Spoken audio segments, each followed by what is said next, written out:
کیا آپ جانتے ہیں کہ اردو میں لفظ رام کس معنی میں استعمال ہوتا ہے؟ رام کا ورب بنا رام کرنا. رام کرنا کا مطلب ہوتا ہے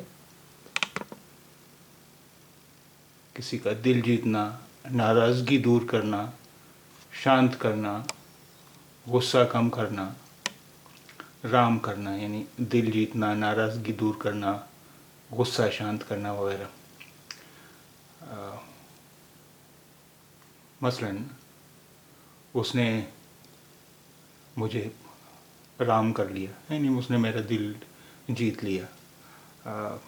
ابھی کل کے اخبار میں ایک سینٹنس تھا، آئیے دیکھتے ہیں وہ کیا سینٹنس تھا.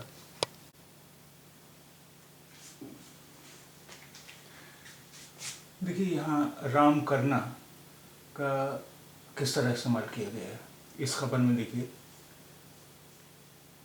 مرکزی حکومت نے مشتعل نوجوانوں کو رام کرنے کے لیے نئی پیشکش کا اعلان کیا ہے.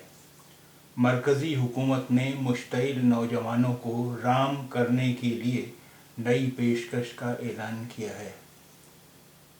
مرکزی حکومت نے مشتعل نوجوانوں کو رام کرنے کے لیے نئی پیشکش کا اعلان کیا ہے.